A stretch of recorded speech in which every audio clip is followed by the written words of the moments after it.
దువ్వూరు రమణమ్మ మహిళా కళాశాలలు Gudur. Welcome to News 8 Media Telugu. We bring you the latest updates and stories that matter. 28 ఫిబ్రవరి 2026 స్థానిక దువ్వూరు రమణమ్మ మహిళా కళాశాలలో నేషనల్ సైన్స్ డేని పురస్కరించుకొని సమావేశం జరిగింది. ఈ సమావేశానికి ముఖ్య అతిథిగా ఐఎస్ఆర్ఓ మాజీ శాస్త్రవేత్త బివి సుబ్బారావు గారు హాజరయ్యారు. ఈ సందర్భంగా వారు మాట్లాడుతూ ఇస్రో సాధించిన ఘన విజయాలను వివరించారు. కళాశాల విద్యార్థినులను క్రమశిక్షణలో ఉన్నారు అని అభినందించారు. కళాశాల కోశాధికారి విద్యాసాగర్ మాట్లాడుతూ సైన్స్ డే ప్రాముఖ్యత గురించి తెలిపారు. కళాశాల ప్రిన్సిపాల్ ఏఈపీ హనుమంతరావు గారు మాట్లాడుతూ భవిష్యత్తులో సైన్స్ సబ్జెక్ట్స్ బాగా చదివి తమ కళాశాల విద్యార్థులు కూడా సైంటిస్టులుగా ఎదగాలని ఆశించారు.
National Science Day is celebrated every year on February 28 to mark the discovery of the Raman effect by Sir C.V. Raman, who was awarded the Nobel Prize in Physics for his achievement.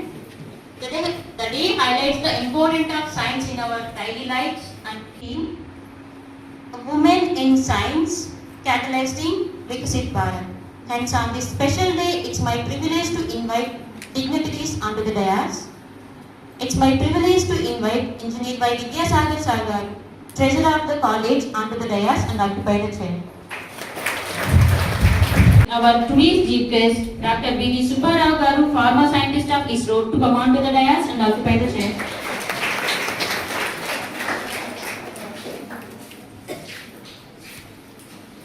Thank you, sir. Now I would like to invite Srimati Dr. P. Gayatri Garu, Vice Principal, Degree College, come on to the dais and occupy the chair.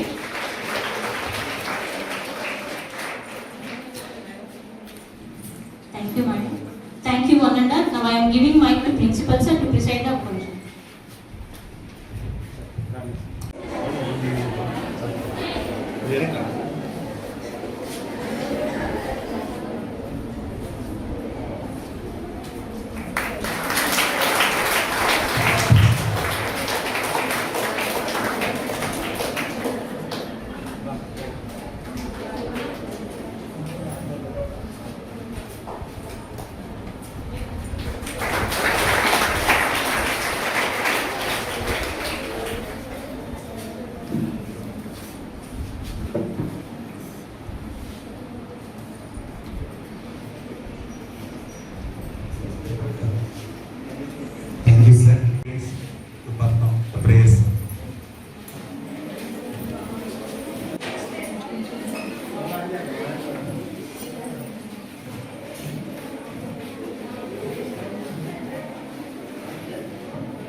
సందర్భంగా మన కళాశాలకి తన విలువైన సమయాన్ని కేటాయించి ఇచ్చేసిన doctor జీవి సుబ్బారావు గారికి స్వాగతం పలుకుతున్నాను.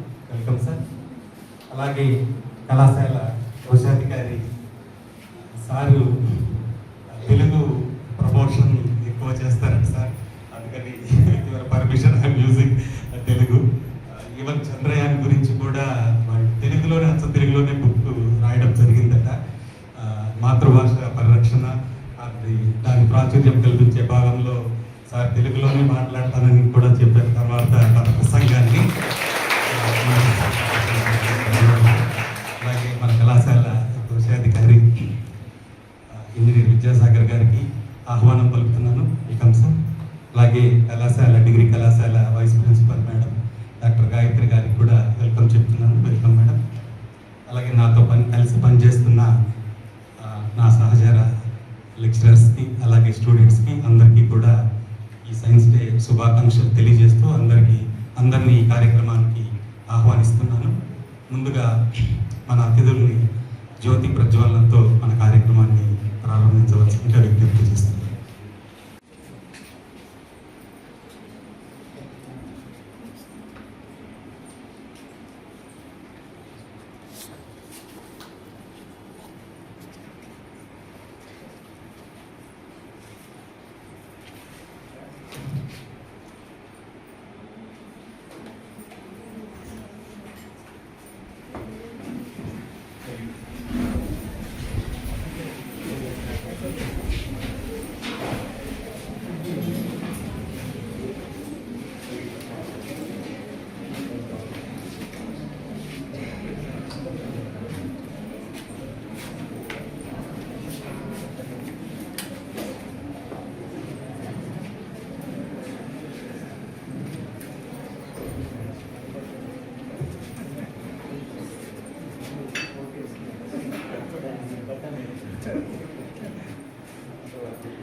Good afternoon, all of you. On the special occasion of National Science Day, I am honored to introduce the great personality who is invited as chief guest of today's evening, Dr. B.V. Subbarao Garu, former scientist, ISRO, Satish Dhawan Space Center, Sriharikota. He had 30 years of professional experience in range of operations consisting of radar tracking, telemetry, and telecommanded systems which supported various PSLV and GSLV missions and helped in carrying out various operational satellites like Mangalyaan, Chandrayaan, etc. After superannuation, Sir has worked as the Director of Products, Socio-Economic Resources Development and Research. He is a native of Vijayawada, pursued engineering from Nagarjuna University, Guntur, MTech from NIT Warangal, and PhD on radar antennas from SV University, Tirupati. He is blessed to got a guidance by Sir APJ Abdul Kalam and Dr. Shivan and Dr. Shomanathan, ex-ISRO chairman. Apart from above operational works, he developed India's prestigious multi-object tracking radar, multi-function radar, which are developed for national strategic applications. He has got ISRO ASI Gold Medal and got ISRO Team Excellence Award Prize. As a director, his team guided support students in skill development activities, community-based resource projects, technology-based resource projects, entrepreneurship programs for making startup. Sir has showed his strong responsibility after joining in SHAR in 1987, worked in telemetry systems, tone range interferometer systems and telecommand systems.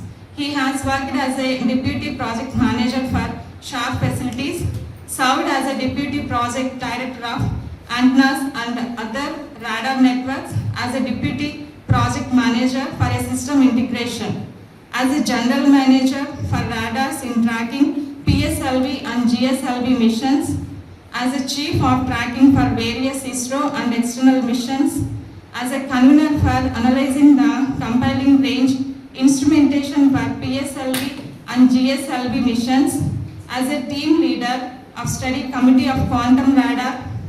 Sir has coordinated with the various industries and academic institutions as a part of ISRO industry relations, authored more than 30 technical papers on antennas and radar systems which are published in various national and international journals. I am feeling proud to say that Sir has received ISRO Team Excellence Award in 2011, achieved ASI Space Gold Medal in 2012, achieved ISRO Team Excellence Award in 2015. Sir has visited foreign countries, USA and Japan for committee meetings. With this brief introduction, I am introducing Dr. B.V. Subbarao sir. Thank you for giving me this opportunity. Thank you, Ma. Now I request Engineer Vidyasagar Garu to speak on this occasion.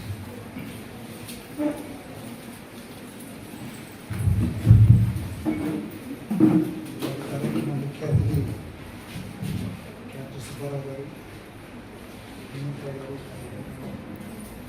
Staff, students,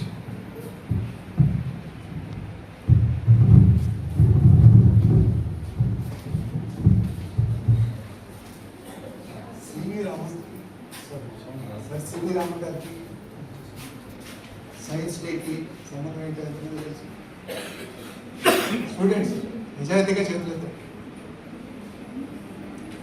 sir CV Raman గారికి ఈరోజు national science డేకి what is the connect? ఏమన్నా తెలిస్తే చెప్పండి, ఒక్కళ్ళు చెప్పండి.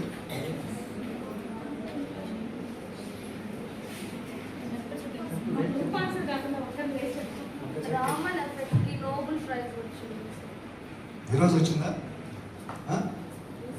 ఈరోజు డిస్కవరీని కమ్యూనికేట్ చేస్తున్నారు. What is Raman effect? Just brief కాదు, ఏమి ఇది కాదు. What is Raman effect? Light rays ఒక ట్రాన్స్పరెంట్ మెటీరియల్ కూడా పాస్ అయినప్పుడు యూ గెట్ డిఫరెంట్ కలర్స్ అంటే suppose 1 in 10 million rays pass అయినప్పుడు maybe 1 or 2 rays convert into different colours.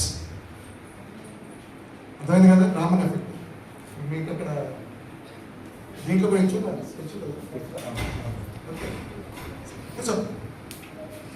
Some rays turn into blue, some rays turn into red and in between. So దీంట్లో ఒక life lesson కూడా ఉంది.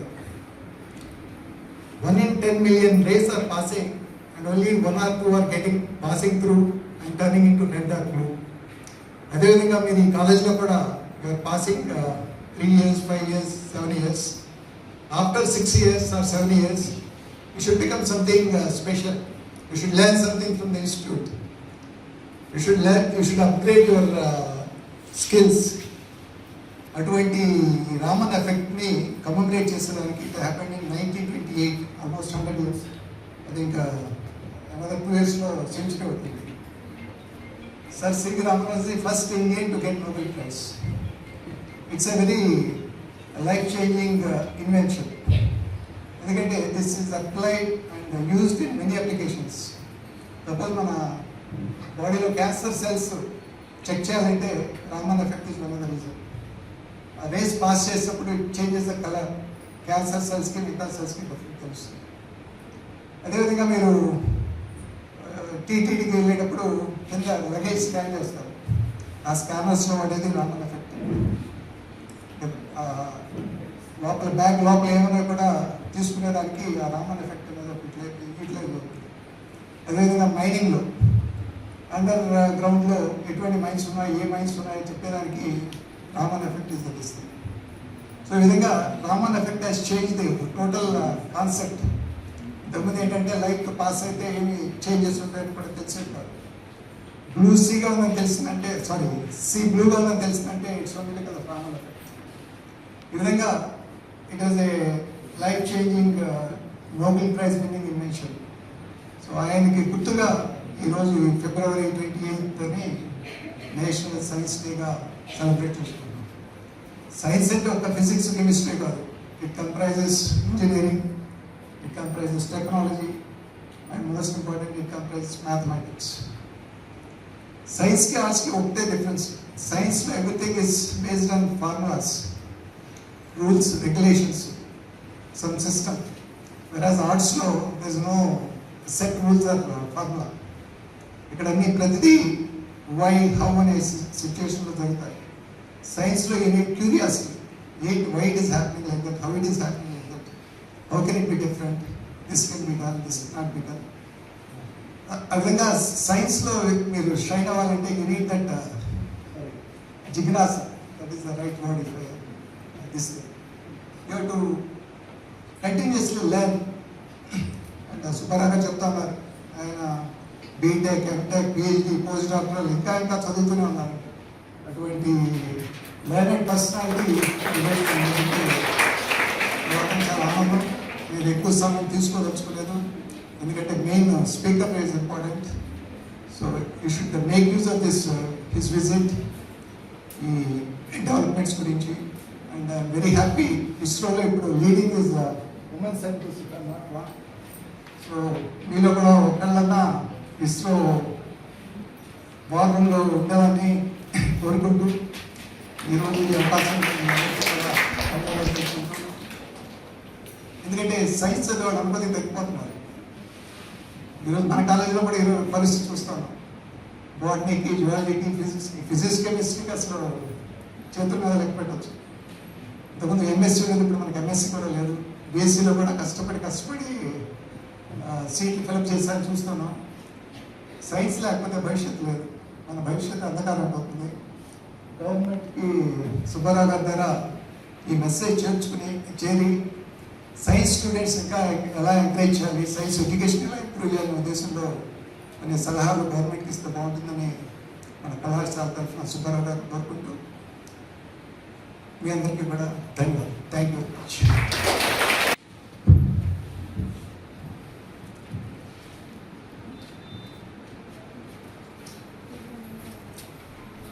శ్రీ గురుభ్యో నమః. హరి ఓం. వేదికను అలంకరించిన ఈ కళాశాల ట్రెజరర్, కోశాధికారి, ఇంజనీర్ విద్యాసాగర్ గారికి, ప్రిన్సిపల్ గారు హనుమంతరావు గారికి, మరియు vice principal doctor Gayatri madam గారికి, ఇక్కడ ఉన్న అధ్యాపకురాలకు, తర్వాత పిల్లలందరికీ శుభాశీస్. సార్ తెలియదు, మిగతా వాళ్ళందరికీ నేను పెద్దవాడిని, అందుకని శుభాశీస్. ఇందాక చాలా ఇంట్రొడక్షన్ చేశారు, ఓకే, అవన్నీ పక్కన పెడితే నాకు చాలా ఇష్టమైనవి ఏంటంటే ఈ విధంగా పిల్లలతో కలిసి మాట్లాడుకోవడం. నేను స్పీచ్ ఇవ్వటం కన్నా మీ దగ్గర నేను నేర్చుకుందామని వచ్చాను. ఇక్కడ నాకు 3 పాయింట్ల వల్ల ఈ కాలేజీకి రావాలనిపించింది. మొదటి పాయింట్ ఏంటంటే నేను ఎన్నోసార్లు ఐఐటీస్ కానీ, ఎన్ఐటీస్ కానీ, యూనివర్సిటీస్కి, ఇతర దేశాలకి అలా వెళ్తూ ఉంటాను. అక్కడంతా పరాయి భాషలో మాట్లాడాల్సి వస్తుంది. ఇక్కడైతే మన తెలుగు దేశంలో ఉన్నాం, మన తెలుగు భాషను మాట్లాడుకోవచ్చు అన్న ఉద్దేశంతో ఇక్కడికి వచ్చాను. అదొకటి. రెండోది రూరల్ బ్యాక్గ్రౌండ్ చాలా ఇంపార్టెంట్. మనం అన్ని చోట్ల అందరికీ చాలా అవకాశాలు ఉంటాయి. కొన్ని చోట్ల అసలు ఈ నేషనల్ డే సైన్స్ డేకి నేను యాక్చువల్గా ఒక కుగ్రామానికి ఒక పాఠశాలకి వెళ్దామని అనుకున్నాను నేను. అసలు సరైన వసతి లేనివి అలాంటి కుగ్రామం ఏదన్నా ఉంటే మన చుట్టుపక్కల అలాంటి గ్రామానికి వెళ్ళి అక్కడ ఉన్న పిల్లలకి కాసేపు వాళ్ళతో గడుపుదాం అనుకుని వెళ్దాం అనుకున్నాను. ఈ సైన్స్ డేకి, సామాన్య సైన్స్ డేకి నేను పాఠశాలకు వెళ్తూ ఉంటాను. అనుకోకుండా మీ హనుమంతరావు గారు ప్రిన్సిపల్ గారు పిలిచారు. ప్లస్ అందులో ఆయన విద్యాసాగర్ గారి గురించి కూడా చెప్పారు. అందుకని మీ అందరినీ కలుద్దామనే ఒక ఉత్సుకతో ఉత్సాహంతో ఇక్కడికి వచ్చాను నేను. ఇదే కాకుండా ఇక్కడ మా గురువు గారు, నేను ఫస్ట్ ఇస్రోలో జాయిన్ అయినప్పుడు మా ఫస్ట్ గురువు డాక్టర్ ఏపీజే అబ్దుల్ కలాం గారు.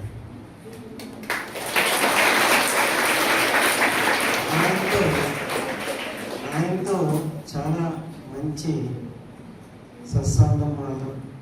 ఎలా అంటే ఏదైనా సరే ప్రాబ్లమ్స్ ఏదైనా వస్తే ఆయన ఒకటే చెప్పారు, ప్రాబ్లమ్స్ మనకు కాక ఇంకెవరికి వస్తాయి స్కోర్. ఎందుకంటే భగవంతుడికి కూడా తెలుస్తుంది ఈ ప్రాబ్లమ్స్ సుబ్బారావే సాల్వ్ చేయగలుగుతారని నమ్మకం ఉంది కాబట్టి ప్రాబ్లమ్స్ నీకు ఇస్తున్నాను. కాబట్టి నువ్వు ప్రాబ్లమ్ని ప్రాబ్లం లాగా ఫీల్ అవ్వాలి, ప్రాబ్లంలో సొల్యూషన్ చూడాలి. ఆ విధంగా అది ఎంకరేజ్మెంట్కి చేసినా కూడా మనం చాలా ఉత్సాహంతో పనిచేస్తాం. ఎందుకంటే మనమే సాల్వ్ చేస్తాం అనే ఒక సైకలాజికల్ ఫీలింగ్ వచ్చేస్తున్నాం, తప్పనిసరిగా సాల్వ్ చేస్తామని ఉద్దేశం.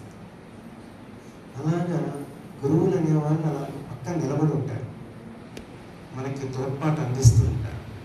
అంతేగాని నువ్వు వేస్ట్ పిల్లలు, నీకు ఇంకెప్పుడు ప్రాబ్లమ్స్ వస్తాయి, నువ్వు చచ్చిపో, ఇంకా ఈ ప్రాబ్లమ్ సాల్వ్ చేయలేవు, వెళ్ళిపో, అలా చెప్పరు.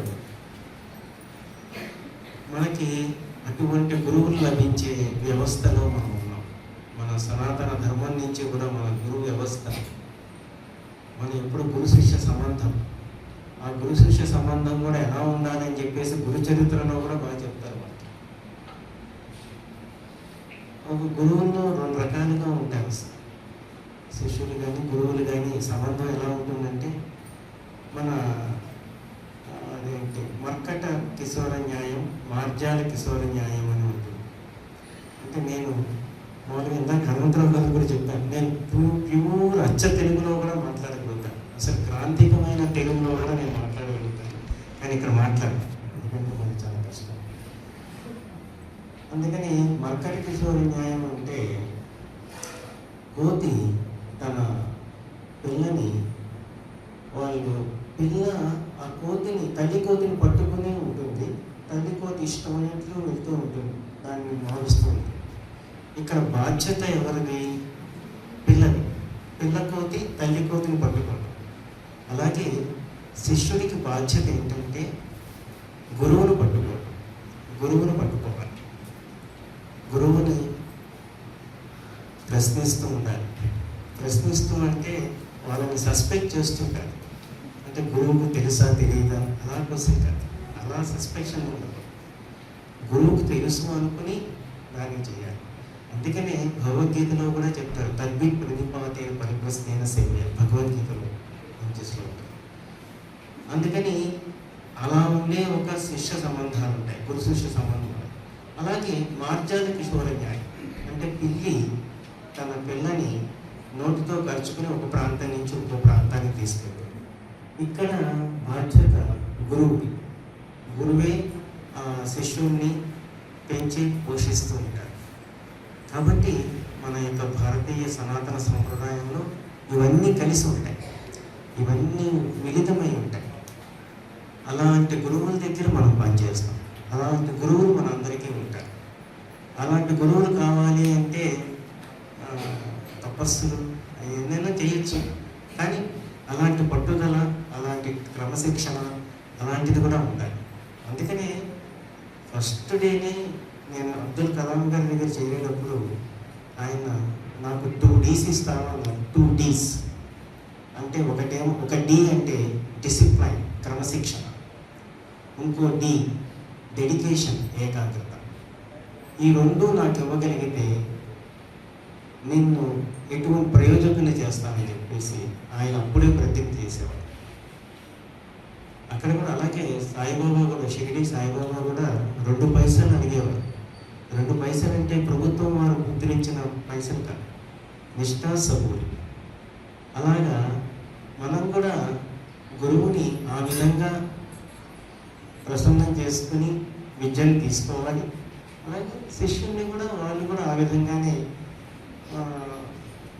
అతని శిష్యుల్ని కూడా ఒక మర్యాదపూర్వకంగా, ఒక ప్రేమపూర్వకంగా వాళ్ళని కూడా మనం ఆదరించాలి. ఇలాంటి విషయాలు ఇవన్నీ ఎందుకు చెప్తున్నానంటే, ఈ నేషనల్ సైన్స్ డే నాడు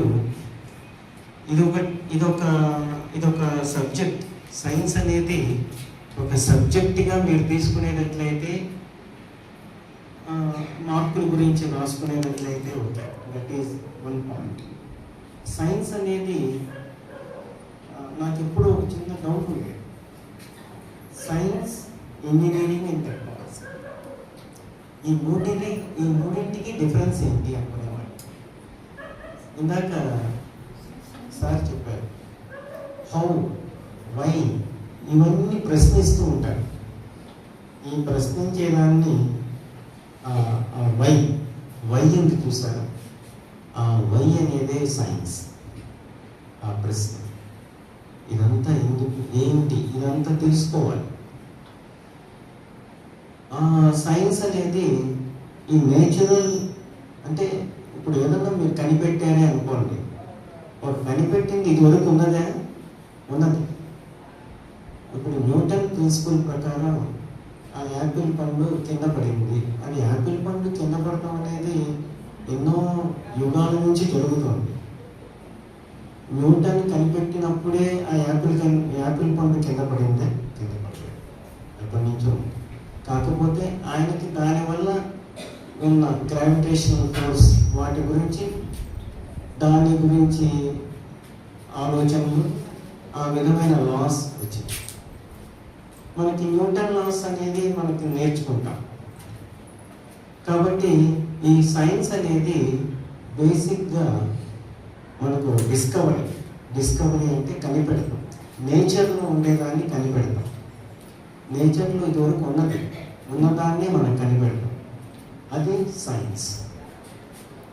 అలాంటి సైన్స్ దాన్ని మనం ఏదైనా సరే ఒక డిజైన్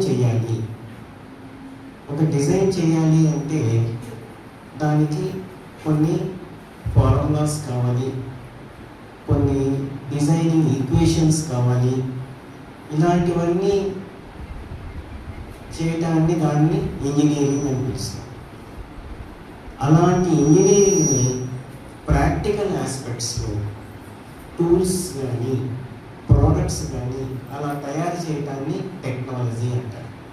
అంటే సైన్స్ అనేది బేసిక్ థింగ్స్, ఇంజనీరింగ్ అనేది ఇంటర్మీడియట్ థింగ్, టెక్నాలజీ అనేది ఫైనల్ థింగ్, అంటే ఒక ఫైనల్ అవుట్పుట్. మీకు ఒక ఎగ్జాంపుల్ చెప్పాలంటే, సపోజ్ ప్రతి వాళ్ళ చేతిలో స్మార్ట్ ఫోన్స్ ఉంటాయి. ఈ స్మార్ట్ ఫోన్స్కి వాటన్నిటికి కూడా అసలు ఒక కమ్యూనికేషన్ అనేది ఒక ఇంపార్టెంట్ థింగ్. కమ్యూనికేషన్స్కి వాటన్నిటికీ ఫార్ములాస్ ఉంటాయి. ఈ డిజైన్ అనే దానికి ఒక ఫార్ములాస్ ఉంటాయి. వేవ్ థియరీ అనేది ఒక సైన్స్. వేవ్స్ ఇలా ప్రొపగేట్ అవుతాయి, ఒక చోట నుంచి ఇంకో చోటకి వెళ్తాయనే ప్రొపగేషన్ మనం సౌండ్లో చదువుతాం. మన యొక్క ఆప్టికల్ వేవ్స్, సౌండ్ వేవ్స్, ఏ వేవ్స్ అయినా కూడా వింటూ ఉంటాయి. అది సైన్స్. అలాంటి వాటికి ఈక్వేషన్స్ రాసుకునేది ఇంజనీరింగ్. అలాంటి వాటితో ఒక ఎక్విప్మెంట్ తయారు చేయడానికి టెక్నాలజీ.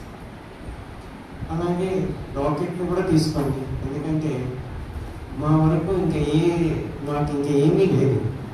ఈ మైండ్లో ఏది ఉండదు. ఎంతసేపు eat rocket, drink rocket, sleep rockets, అది తప్ప ఇంకా మన ప్రపంచం అనేది ఆ విధంగా మనకు మా నరాన వ్యక్తి చాకిరీ అనే దాన్ని ఎక్కిస్తూ ఉంటారు గవర్నమెంట్లో.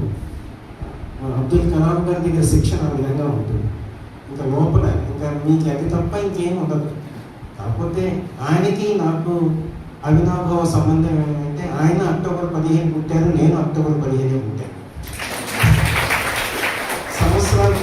సంవత్సరాలు ఆయన ఎప్పుడు చెప్పేవారు, నీ బర్త్డే నా బర్త్డే ఒకే రోజున, నీకు నాకు ఇంకో డిఫరెన్స్ ఉంది, అంటే సంవత్సరాల డిఫరెన్స్ ఉంది. అది కాకుండా నీకైతే సంసారం ఉంది, నాకైతే సంసారం లేదు, నేను నా ఇష్టం నేను ఉండొచ్చు. ఆ విధంగా సరదా అలా జోక్స్ చెప్తూ ఉండేవాడు. మనకి ఈ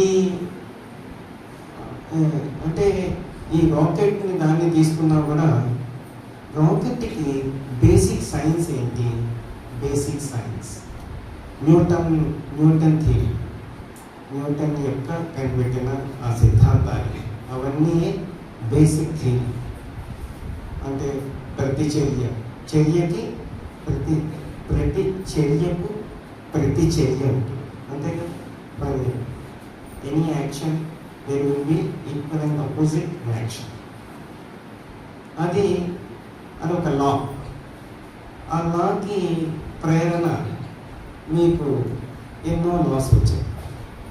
మనం దాంట్లో చదువుకున్న దాని ప్రకారం b = u + a, b² - u² = ఉందే అలాంటి లా ఉంటుంది సార్, అలాంటి ఫార్ములా ఉందే ఉంది. ఏంటి? b² - u² = 2x. Very nice. అలాగే f = ma.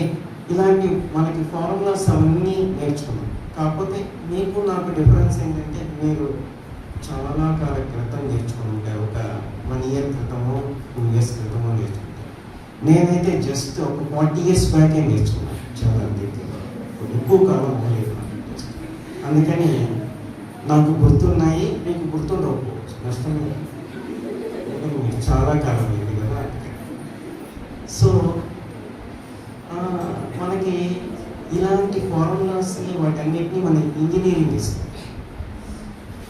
వాటి యొక్క రిజల్ట్ ఏంటి? ఒక బెలూన్ తీసుకోండి, బెలూన్లో మనం గాలి పెడతాం, దాన్ని వదిలేస్తాం, గాలి వెనకాలకి కొట్టే కొద్దీ అది ముందుకు వెళ్తూ ఉంటుంది. అలాగే రాకెట్ కూడా దానికి ట్రస్ట్ ఇస్తాం, అంటే ఫ్యూయల్ పెడతాం, దానికి ఇగ్నిషన్ ఇస్తాం. ఇగ్నిషన్ ఇచ్చిన తర్వాత దాని యొక్క అది అలా ముందుకు వెళ్ళడానికి కారణం దాని నుంచి వచ్చే ట్రస్ట్, దాని నుంచి వచ్చే ఒక శక్తి వెనకాలకు కొడుతూ ఉంటుంది, అది ముందుకు వెళ్ళలేదు. ఇవన్నీ దాని యొక్క రిజల్ట్. టెక్నాలజీ, ఇదంతా టెక్నాలజీ. కాబట్టి సైన్స్లోనే మ్యాథమెటిక్స్ ఉంది, ఇందాక సార్ చెప్పినట్టు మ్యాథమెటిక్స్ ఉంది, ఫిజిక్స్ ఉంది, బోటనీ, జువాలజీ, ఆల్ సబ్జెక్ట్స్. నేను యాక్చువల్గా ఇక్కడ షాప్లో చేరక ముందర నేనేమనుకునేవాడినంటే ఎవరి ఇంజనీరింగ్ వాళ్ళ గొప్ప, అంతే కదా, ఎవరి ఇంజనీరింగ్ వాళ్ళ గొప్ప. ఈసీఈ నేను చదివేవాడిని, ఎలక్ట్రికల్ వాడికి ఎలక్ట్రికల్ గొప్ప. అలాగే నాకు ఈసీఈ అంటే నేను అంటే దానికి ఎక్సలెన్స్, క్రియేటివిటీ అండ్ ఎంటర్ప్రైజ్ అని ఈసీఈ అంటే అది గొప్పది అని చెప్పుకుంటూ ఉండేవాళ్ళు. ఇక్కడ షార్లో ఒక రాకెట్కి వచ్చిన తర్వాత రాకెట్లో దాంట్లో ఇంధనం ఉంటుంది, అదంతా కెమికల్. రాకెట్ అంటే ఒక స్ట్రక్చరల్ థింగ్స్, అంటే మెకానికల్ థింగ్స్. అలాగే సివిల్ కన్స్ట్రక్షన్స్ ఉంటాయి, ఆ తర్వాత ఎలక్ట్రికల్ థింగ్స్ ఉంటాయి, కనెక్టివిటీస్, చాలా సర్క్యూట్స్ ఉంటాయి, కంప్యూటర్స్ ఉంటాయి. కాబట్టి ఏ ఇంజనీరింగ్ గొప్పది రాకెట్కి అంటే అన్ని ఇంజనీరింగ్లు గొప్పది. కాబట్టి నా ఈసీఈ అనే దాన్ని వదిలిపెట్టేశాను, ఈసీఈ గొప్పది అనే దాన్ని పక్కన వదిలిపెట్టేశాను. ఎందుకంటే రాకెట్ వరకు it is consisting of all branches, అన్ని బ్రాంచెస్కి సంబంధించింది రాకెట్ అని. కాబట్టి ఒక ఈసీఈ నాదే గొప్పది అనుకోవటం మూర్ఖత్వం. కాబట్టి ఆ విధంగా ఇంటర్ డిసిప్లినరీ థింగ్స్, ఏ డిసిప్లిన్, ఏ బ్రాంచ్ అయినా ఒకటే గొప్పదే అనే ఒక భావన ఆ విధంగా రాకెట్ నాలో కలగజేసింది. సరే, అక్కడ అయిపోయిన తర్వాత నేను ఒక అకాడమిక్ సిస్టంలోకి వచ్చాను. అకాడమిక్ సిస్టమ్కి వచ్చిన తర్వాత ఇంజనీరింగే కాదు, managements, pharmacy, computer, degrees, arts, science ప్రతిదీ చాలా ఇంపార్టెంట్ మన జీవితంలో. ఒక ప్రోడక్ట్ని తయారు చేసి బయటికి పంపించాలి అంటే దానికి ఎంతో ఇంజనీరింగ్తో పాటు మేనేజ్మెంట్ స్కిల్స్ ఉండాలి, అలాగే మీరు కమ్యూనికేషన్ స్కిల్స్ ఉండాలి. ప్రతిదీ చాలా ఇంపార్టెంట్. మంచి అకౌంటెన్సీ ఉండాలి, బీకామ్, బిఏ, ఎంకామ్, ఇలా ఆడిటింగ్ ఇలాంటివన్నీ కూడా తెలుసుకుని ఉండాలి.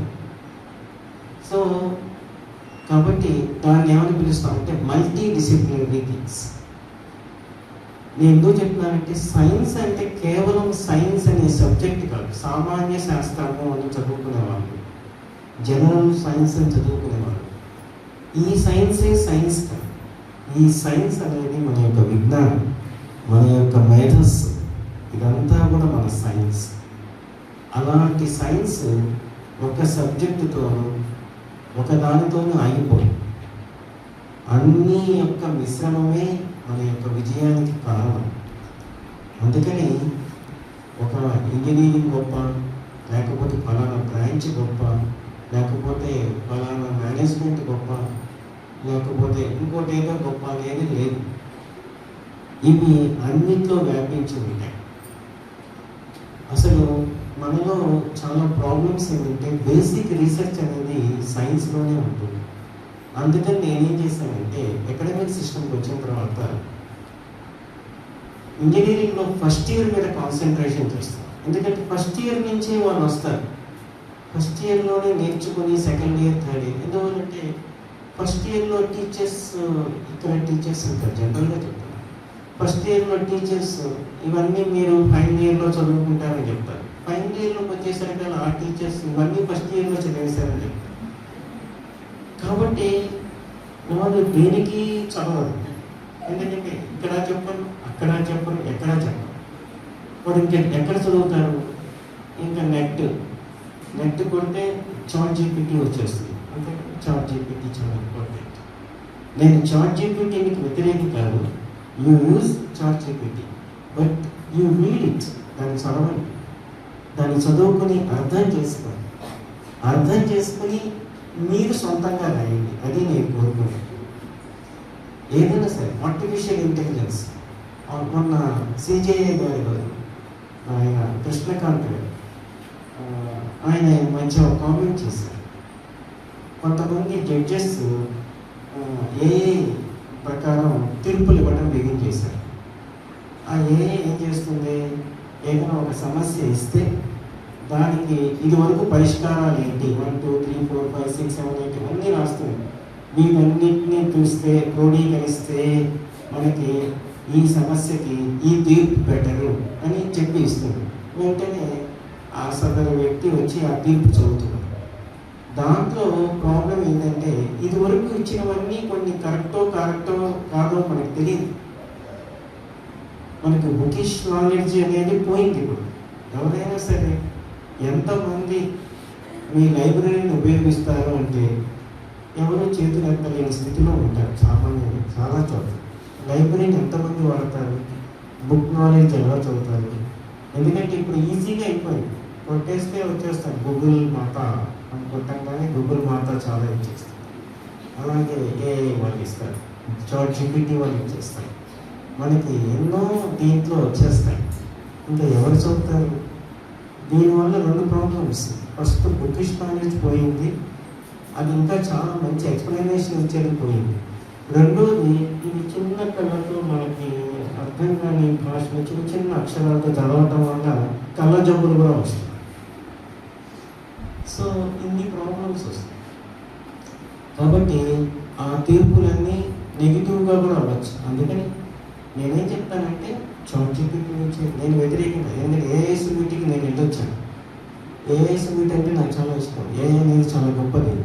కానీ మీరు ఆ ఏఐ దాంట్లో అన్నీ నేర్చుకోండి, మీ సొంత విధంగా దాన్ని అవగాహన చేసుకోండి, దాన్ని రిఫర్ చేసుకోండి, మళ్ళీ మీ సొంతమైన భాషను వదిలాలి. ఇవన్నీ కూడా సైన్స్. నేను చెప్పదలుచు. ఇవన్నీ ఒక శాస్త్రబద్ధంగా చేస్తాం. ఇక ముఖ్యమైన టాపిక్లోకి వచ్చేటట్లయితే మన ఇస్రో ప్రోగ్రెస్. మనకి ఇస్రో అసలు ఎందుకు ఉపయోగం? ఇస్రో వల్ల ఇండియన్ స్పేస్ రీసెర్చ్ ఆర్గనైజేషన్, భారతీయ అంతరిక్ష పరిశోధన కేంద్రము సంస్థ. అది ఎందుకు అసలు? అది లేకపోతే మనకి భోజనం ఉండదా? మన గుడ్డలు కట్టుకోలేమా? ఎక్కడి నుంచే ఏదన్నా మనం ఏం చేయలేమా? అది లేకపోయినా కూడా పర్వాలేదు. అది ఉంటేనే జీవితమా? కాదు. ఎందుకు అది? దేనివల్ల? ఎవరైనా ఎప్పుడైనా ఆలోచించారా? చెప్తారా? ఎవరైనా ఒక్కలేదు. ఒక చిన్న మీకు ఒక క్లూ ఇస్తాను. రాకెట్లు పంపించడానికి ఉపయోగపడుతుంది. ఎందుకు రాకెట్లు పంపించడం? స్పేస్ రీసెర్చ్ అంటే దాన్ని మనం కొంచెం భాషలో చెప్పుకోవాలంటే స్పేస్ ఎక్స్ప్లోరేషన్ అంటే అంతరిక్షాన్ని పరిశోధించడానికి. ఇప్పుడు ఎందుకంటే మీకు రమణ మహర్షి తెలుసా? ఆయన ఎప్పుడు నేనెవరు అని ప్రశ్నించుకోమన్నారు. నేనెవరు? నేను ఈ కాల, చెయ్య, ముద్ర, నోర ఇవన్నీ ఏం లేకపోతే నా ఆత్మస్వరూపం పరమాత్మనే, ఇవన్నీ ప్రశ్నించుకోమని చెప్పారు. అందుకని ఎప్పుడు అలా ప్రశ్న చేసుకుంటూనే ఉండాలి. అలాగే నేను కూడా ప్రశ్న అడుగుతూనే ఉంటాను. నా యొక్క వాయిస్ బాక్స్ ప్రశ్నల బాక్స్ బ్యాంక్ అంతా ఓకే, క్వశ్చన్ బ్యాంక్ అంటారు సరే, మింగేసాడు క్వశ్చన్ బ్యాంక్ అని అంటాడు. ఎప్పుడు చూసినా క్వశ్చన్ అడుగుతుంటాడు. మా మనవాడు ఉంటాడు, వాడు ఎప్పుడు చూసినా క్వశ్చన్ అడగటమే పని. ఇది అలాగా మనకేంటంటే ఒక ప్రశ్నించుకోవాలి. సరే, రాకెట్స్ ఎందుకు? స్పేస్ ఎక్స్ప్లోరేషన్ ఎందుకు దాన్ని చూడాలి? అక్కడికి ఎందుకు వెళ్ళాలి? అక్కడ ఏమైనా ఉందా? ఎప్పుడైనా ఆలోచించారా? మనకి ఖగోళ శాస్త్రము, ఆస్ట్రోఫిజిక్స్, ఆస్ట్రానమీ ఇవన్నీ ఉన్నాయి. ఎప్పుడైనా సరే మనకి మీరు చిన్నతనంలో కూడా, ఇప్పుడు ఎవరు అపార్ట్మెంట్స్లో ఉండటం వల్ల ఏమో తెలియదు, కానీ మామూలుగా అయితే చక్కగా ఫోన్ చేసిన తర్వాత రాత్రి పడుకుని మంచం మీద పడుకుని ఉంటే, బయట పడుకుని ఉంటే ఆకాశంలో నక్షత్రాలను చూస్తూ, చంద్రుడిని చూస్తూ, మనకి మధ్యలో కొన్ని ప్లానెట్స్ కనిపిస్తూ ఉంటాయి. రేపు ఎలుగులో కూడా కొన్ని 6 ప్లానెట్స్ ఒకేసారి కనిపిస్తాయి. ఆ విధంగా ఈ ప్లానెట్స్ అన్నిటినీ మనం చూస్తూ ఉంటే వాటి మీద చాలా ఉత్సాహం కలుగుతూ ఉంటుంది. అసలు ఏంటి? కొన్నిసార్లు క్వశ్చన్ మార్కులుగా ఉంటుంది. అది సప్తరిష మండలం అని చెప్తారు. అలాగా మనకి పోల్ స్టార్స్ ఉంటాయి. పోల్ స్టార్ ఒకటి చాలా ఒక స్టార్ బాగా వెలుగుతూ ఉంటుంది. ఇది మునుపటి కాలంలో నావికాకాలం వాళ్ళు ఆ పోల్ స్టార్ను పట్టుకుని వాళ్ళ యొక్క ప్రయాణాన్ని కొనసాగించేవారు. ఇలాంటివన్నీ చాలా ఉంటాయి. కాబట్టి ఖగోళ శాస్త్రాన్ని తెలుసుకోవటానికి, అసలు ఏముంది అని తెలుసుకోవటానికి మనం అక్కడికి వెళ్ళాలి. మనం అందరం వెళ్ళాలి అంటే ఎట్లా వెళ్తాం? ఆంజనేయ స్వామి అయితే చక్కగా సూర్యుడి దగ్గరికి ఆయన తగామని వెళ్ళిపోయాడు ఎగురుకుంటూ. మనం అందరం ఆంజనేయ స్వామి లాగా వెళ్ళలేం. అందుకని మనకంటూ కొన్ని రాకెట్స్ అలాంటివి కావాల్సి వస్తుంది.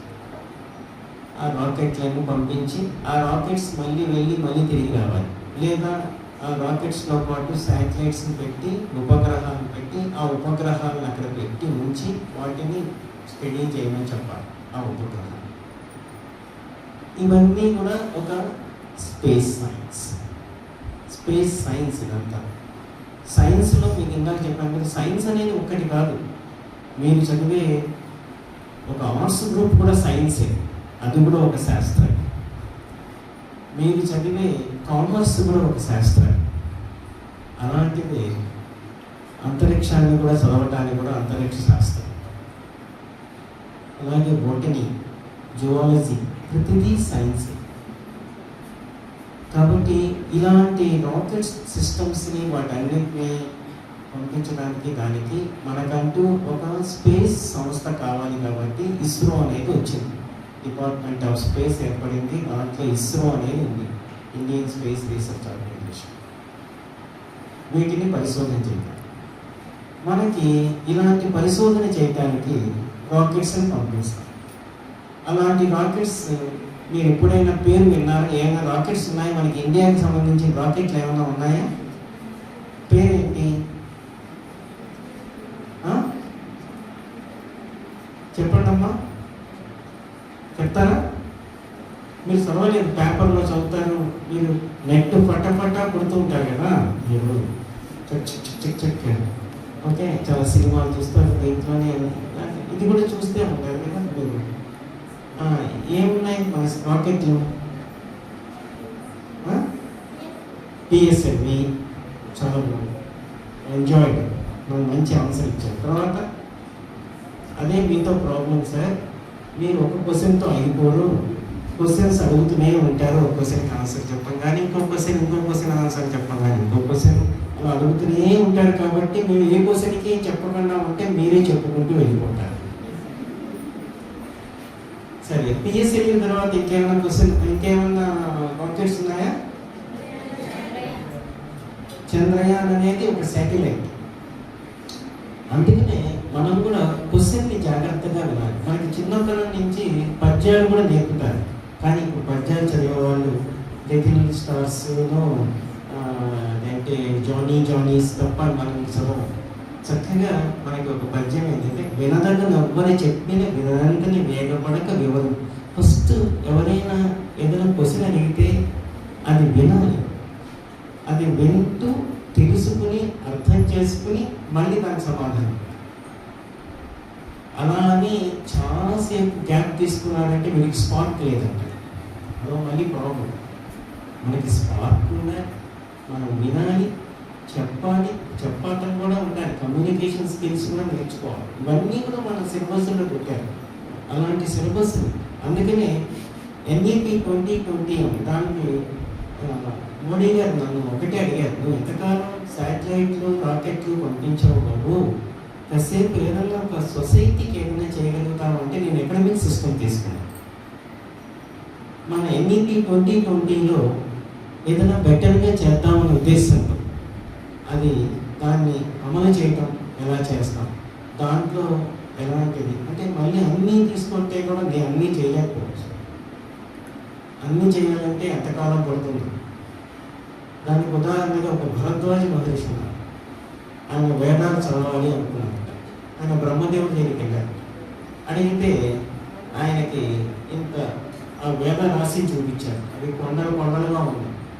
అంత వేదాన్ని నేనేం చదువుతానంటే ఒక వేదం, మనకి ఎన్ని వేదాలు ఉన్నాయి? 4 వేదాలు.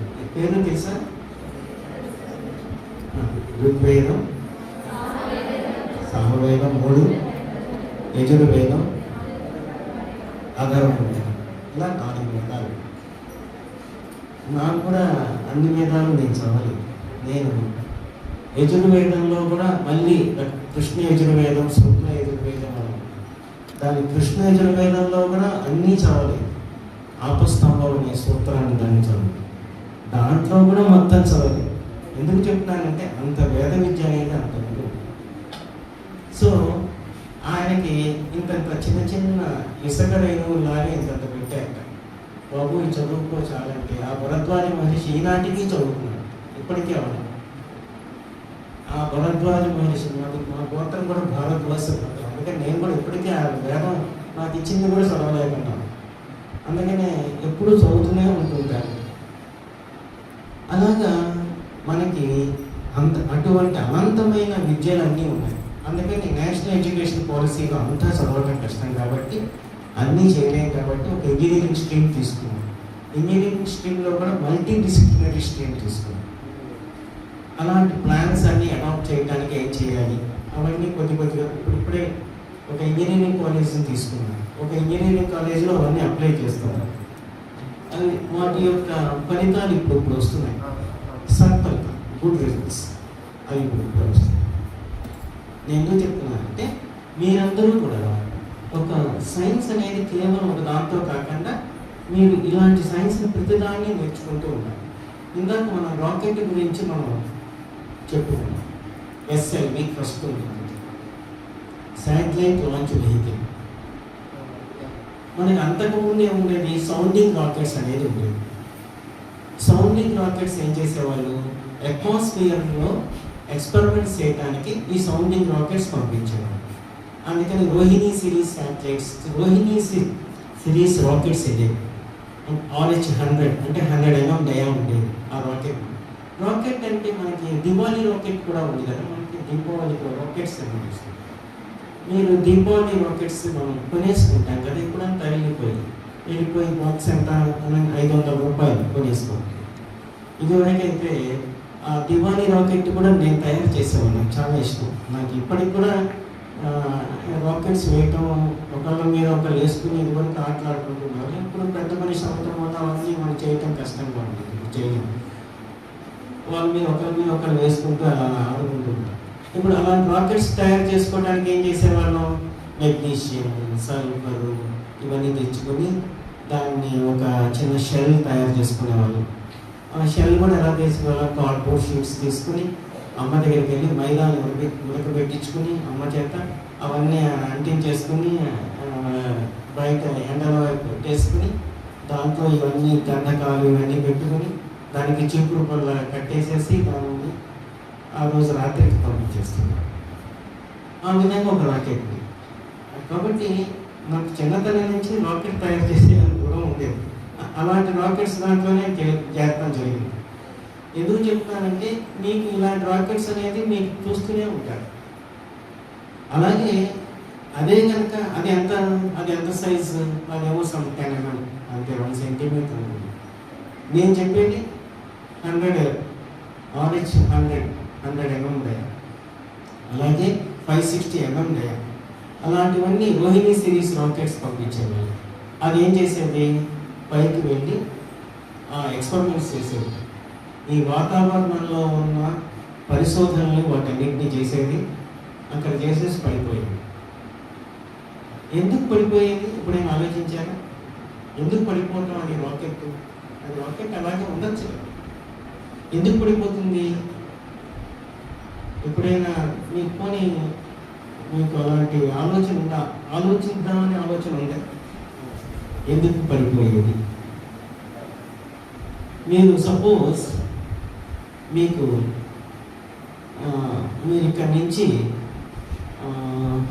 ఎక్కడికి వెళ్తారు, గూడూరు బస్ స్టాండ్కి వెళ్ళాలి కదా, ఒక స్కూటర్ మీద వెళ్తారు. కానీ దాంట్లో ఓకే 20 ml పెట్రోలియం, 20 ml చాలా తక్కువ పెట్రోల్. ఇక్కడ నుంచి వెళ్తే అక్కడ దాకా వెళ్ళదు. ఎందువల్ల ఆగిపోతుంది మధ్యలోని? ఇంధనం లేకపోవటం. అలాగే ఈ రాకెట్ కూడా పంపిస్తే దాంట్లో ఇంధనం అయిపోయేది, అక్కడితో ఆగిపోయేది, అక్కడి నుంచి పడి. ఇంధనం అయిపోతే అంటే ఇంకో విషయం కూడా ఆలోచించాలి. దానికి అక్కడ వెలాసిటీ కూడా 0 అయిపోతుంది. అంటే వేగం అవంతా కూడా 0, స్పీడ్ అనేది లేకుండా పోతుంది. ఇంకా స్పీడ్ లేకపోతే ఇంకా పడిపోతుంది.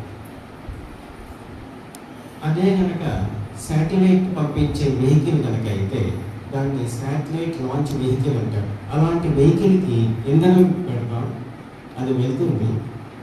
ఇంధనం అయిపోయినా కూడా అక్కడ ఉన్న శాటిలైట్కి ఒక పుష్ ఇస్తాం, అంటే దాని ఎస్కేప్ వెలాసిటీ అంటారు. అంటే ఈ గ్రావిటేషన్ పుల్ నుంచి తప్పించుకునేది. ఈ గ్రావిటేషన్ పుల్ వల్ల కింద పడిపోతాం. ఇలాంటి గ్రావిటేషన్ పుల్ని గ్రావిటేషనల్ అంటే గురుత్వాకర్షణ శక్తి నుంచి తప్పించుకునే విధంగా ఇది ఉండాలి. అంటే ఎంత వెలాసిటీ ఉండాలి దీనికి? ఆ గురుత్వాకర్షణ శక్తి కన్నా దానికి వేగం ఉండాలి. అప్పుడే ఇది దాటుకుని అక్కడికి వెళ్తుంది. దానికి జనరల్గా 9 km/s అంత km/s అనే వెలాసిటీ ఉంటుంది. ఆ వెలాసిటీతో వెళ్ళటం వల్ల ఈ గురుత్వాకర్షణ శక్తి నుంచి తప్పించుకుని లోపలికి వెళ్తుంది, ఆర్బిట్లోకి వెళ్ళిపోతుంది. అది అలాంటి శాటిలైట్ని పంపించేదాన్ని శాటిలైట్ లాంచ్ వెహికల్ అంటారు. ఉపగ్రహ వాహక నౌక అంటారు. ఉపగ్రహ వాహక నౌక. అది ఎస్ఎల్వి. దాని తర్వాత ఫస్ట్ ఎస్ఎల్వి ఫెయిల్ అయిపోయింది, సెకండ్ ఎస్ఎల్వి ఫెయిల్ అయిపోయింది. అందరూ ఏం రాశారంటే శాటిలైట్, దానికి ఎస్ఎల్వి అంటాను ఏమని చెప్పాను నేను, శాటిలైట్ లాంచ్ వెహికల్. కానీ పేపర్ వాళ్ళు ఏం రాశారంటే పడిపోతుంది కదా, ఒకటి పడిపోయింది, రెండు పడిపోయింది, అది శాటిలైట్ లాంచ్ వెహికల్ కాదండి, సీ లాంచ్ వెహికల్ అన్నారు. సీకి వెళ్ళిపోతుంది కదా, సీ లాంచ్ వెహికల్ అని చెప్పారు. ఎందుకంటే మనకి విమర్శలు అనేవి ఎలా వస్తాయో చెప్తున్నాను. అలా విమర్శల్ని కూడా మనం తట్టుకునే విధంగా ఉండాలి, మనకి మానసిక స్థైర్యం కూడా మనకి ఉండాలి. అప్పుడు ఇస్రో కింది పడిపోలేదు, ఇస్రో చచ్చిపోలేదు. చచ్చిపోకుండా లేచి నిలబడి మళ్ళీ తర్వాత ఎస్ఎల్వి 3ని మళ్ళీ పంపించింది, సక్సెస్ అయింది. అందుకని మీ యొక్క అపజయాలని మీరు కృంగిపడిపోకూడదు. నా యొక్క మెసేజ్ కూడా ఇవన్నీ ఇది స్టోరీస్ లాగా ఎందుకు చెప్తామంటే ఈ స్టోరీస్లో ఎన్నో అపజయాలు కూడా ఉన్నాయి. ఈనాడు కనిపించే ఇస్రో, విజయాలు ఉన్న ఇస్రో, ఒకప్పుడు ఇస్రోలో అపజయాలు ఉంటాయి. అలాంటి వాటికి కూడా మనం కృంగిపోకూడదు. సరే, తర్వాత ఏం చేశారు, ఈ ఎస్ఎల్విని అది ఓన్లీ 100 కిలోమీటర్స్ 200 కిలోమీటర్స్ కక్షలోనే ఉండేది.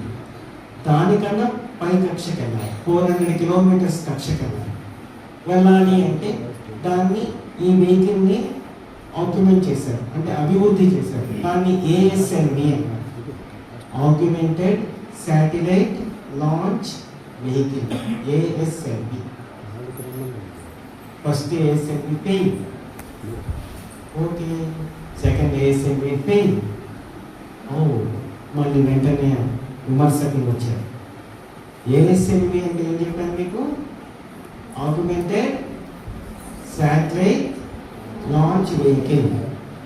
కానీ ఈసారి వాళ్ళు ఏం చేస్తారంటే యాక్యురేట్ సీ లాంచ్ వెహికల్ అనేసి, యాక్యురేట్గా సీలోకి వెళ్ళిపోతుంది ఉపయోగిస్తే అని చెప్పేసి, అంటే మళ్ళీ మానసిక స్థైర్యాన్ని దెబ్బతీశారు.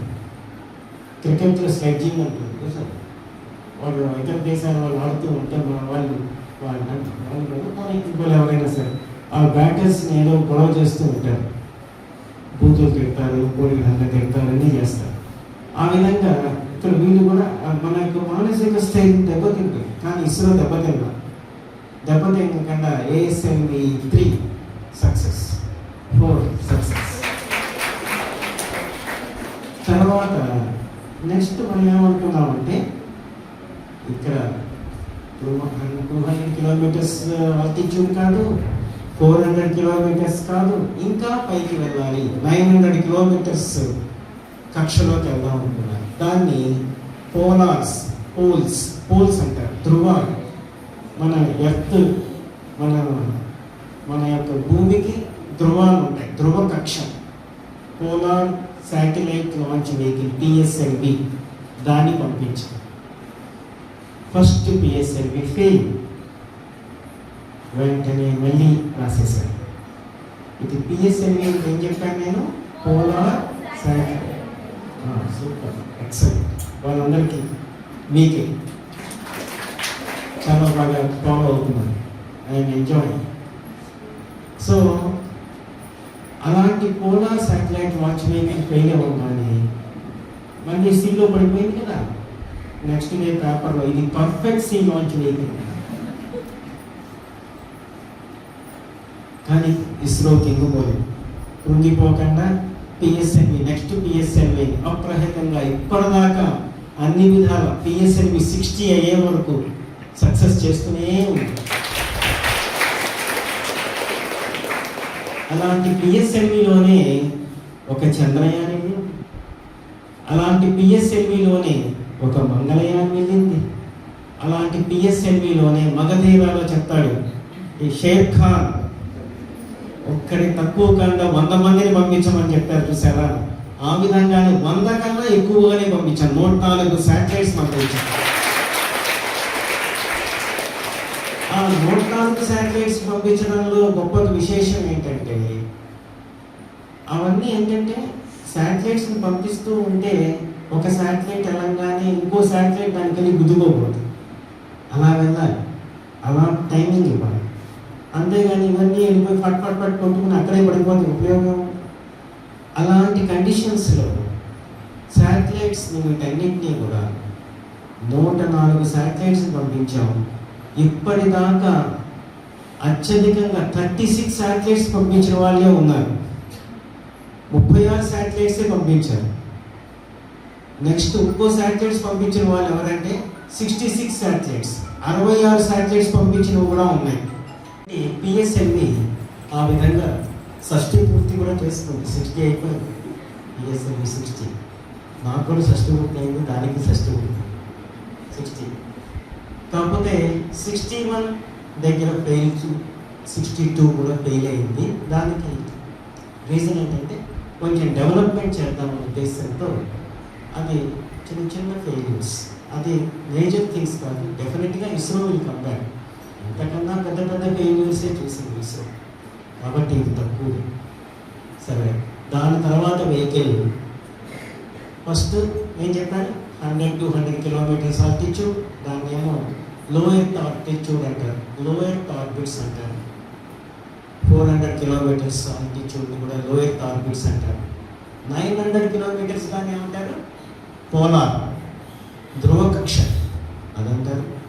దాని తర్వాత నెక్స్ట్ లాంచింగ్ ఏంటంటే భూమధ్య కక్ష, భూస్థిర కక్ష, జియో స్టేషనరీ ఆర్బిట్స్. అది ఎంత ఉంటుంది, ఎంత దూరం ఉంటుంది, 36,000 kilometers. మన నెత్తి మీద నుంచి చూస్తే 36,000 kilometers యొక్క ఆల్టిట్యూడ్ దాంట్లో ఉంటుంది. సో అలాంటి లాంచ్ వెహికల్ పంపించాలి. దాన్ని geo synchronous launch vehicle, GSLV అంటారు. జిఎస్ఎల్ ఫస్ట్ లాంచ్ పెట్టారు, రెడీగా కూర్చుంది లాంచ్ ప్యాడ్. దానికి అగ్గి ముట్టించారు, ఫైర్ చేస్తుంది. అది వెళ్ళమంటే వెళ్ళలేదు, మొరాయించింది. అలాగే కూర్చుంది, లాంచ్ ప్యాడ్లో కూర్చునేసరికల్లా నెక్స్ట్ డే వెంటనే మన వాళ్ళు రాసేస్తారు. విమర్శలు ఎప్పుడూ ఉంటారు, మన పక్కనే ఉంటారు, చక్కగా నీడలాగా ఉంటారు. ఎప్పుడైనా సరే మనం కనుక నాశనం కోరుకునే వాళ్ళు చాలామంది ఉంటున్నారు.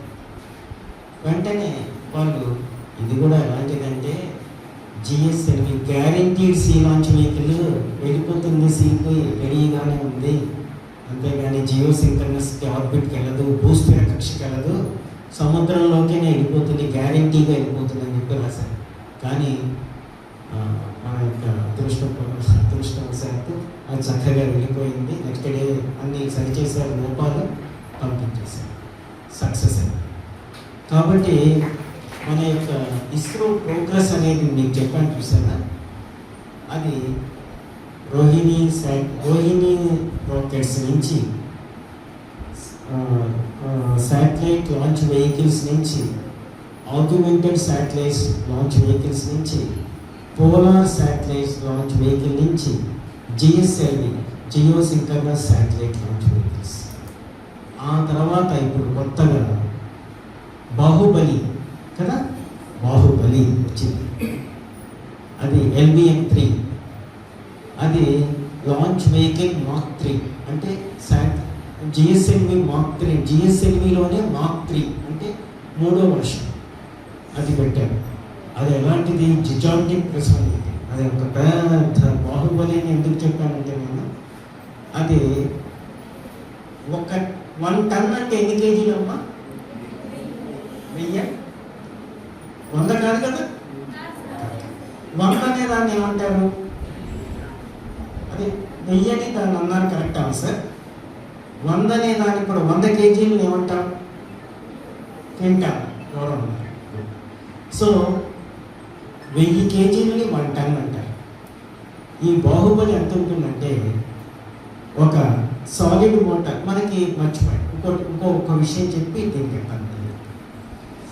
సామాన్యంగా మనకి ఏంటంటే టీచర్కి, నేను ఇంతకుముందు ఇస్రోలో జాయిన్ అవ్వక ముందర CBIT అని ఉంది, Chaitanya Bharathi institute of technology అని గండిపేట ఉంటుంది.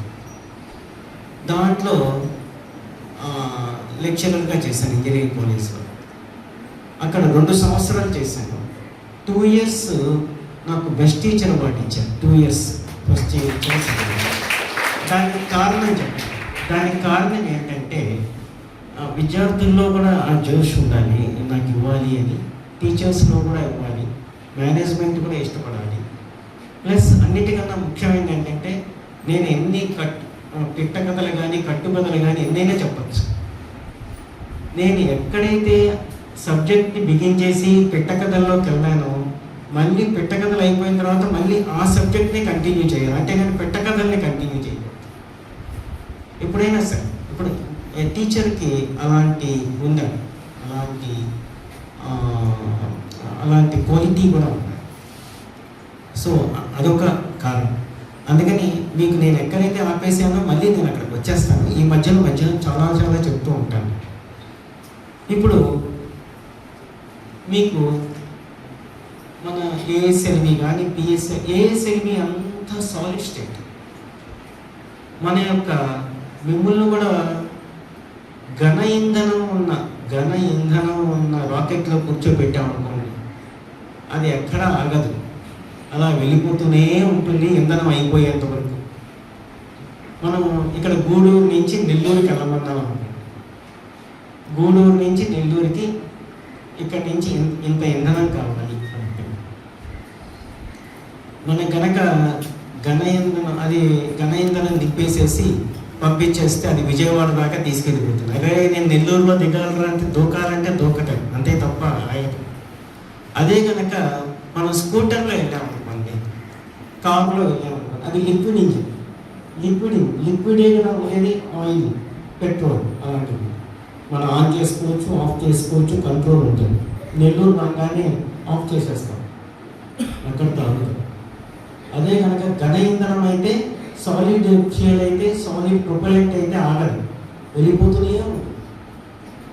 మన దగ్గర ఉన్న రాకెట్స్లో ఘన ఇంధనం ఉన్న రాకెట్స్ ఉన్నాయి, ద్రవ ఇంధనం ఉన్న రాకెట్స్ ఉన్నాయి. ఘన ఇంధనం, ద్రవ ఇంధనం అంటే సాలిడ్ ప్రొపెలెంట్, లిక్విడ్ ప్రొపెలెంట్ ఉన్న రాకెట్స్ ఉన్నాయి. ఇవన్నీ కాకుండా అసలు ఏ స్టేట్ లేకుండా క్రయోజెనిక్ అని ఉంటుంది. ఇవన్నీ ఇంతంత ఇంధనాలు పెడితే కానీ అంతంత దూరాలు వెళ్ళాలి. అంత దూరం వెళ్ళడానికి తక్కువ ఇంధనంతోనే వెళ్ళేది క్రయోజెనిక్ అంటారు. అది సాలిడ్ కాదు, లిక్విడ్ కాదు, గ్యాషియస్ కాదు, అదొక స్టేట్. అది లిక్విడ్ ఆక్సిజన్, లిక్విడ్ నైట్రోజన్ ఇలాంటి కాంబినేషన్స్తో ఉంటుంది. ఇదంతా ఎందుకు చెప్తున్నానంటే ఇదంతా సైన్స్. మన యొక్క టెక్నాలజీ, మన యొక్క ఇంజనీరింగ్, మన యొక్క సైన్స్, బేసిక్ థింగ్స్ ఇవన్నీ నేర్చుకోవాలి. సో ఇలాంటి ఇంధనాలు ఉన్న రాకెట్సే మనకి చాలా ఉన్నాయి. మీకు ఇందాక చెప్పాను, పిఎస్ఎల్వి అయితే ఏఎస్ఎల్వి మొత్తం ఘన ఇంధనమే, అంతా solid propellant. Stage solid, first stage liquid. అలా అందుకని ఒకవేళ అది ఎక్కువ తక్కువ ఏంటనుకోండి, అప్పుడు మనం ఆ లిక్విడ్ స్టేజ్లో అడ్జస్ట్ చేయొచ్చు. లిక్విడ్ స్టేజ్లో ఆపేయటం, అలా సంథింగ్ చేయొచ్చు, పెంచడం చేయొచ్చు. సాలిడ్ స్టేజ్లో ఏం చేయాలి? నేను చెప్పిన బాహుబలి చూసారా, అది solid stage, liquid stage and cryo. ఇందాక మీకు టన్స్ చెప్పాను, 1,000 kgs అని మీరే చెప్పారు కదా. అలాంటి టన్స్ ఎన్ని టన్స్ చెప్పారంటే లిక్విడ్ స్టేజ్లో ఉంది, అది 110 టన్స్. అంటే ఇందాక 400 చెప్పారు, ఇది కలిస్తే 510 టన్స్. దానిపైన క్రయో 25 టన్స్, 535 టన్స్. ఇది కాకుండా చిన్న చితకా చాలా ఉంటాయి, అన్నీ కలిపితే 550 టన్స్ ఉంటుంది. అటువంటి బరువైన రాకెట్ వెళ్తుంది పైకి. వెళ్ళి ఏం చేస్తుందయ్యా ఇంతకీ అంటే, వెళ్ళి ఒక మా అమ్మగారు ఒక సామెత చెప్పారు. ఒక సిద్ధుడు అనే వాడు ఉండేవాడు, గురువు గారి దగ్గర శిష్యుడు.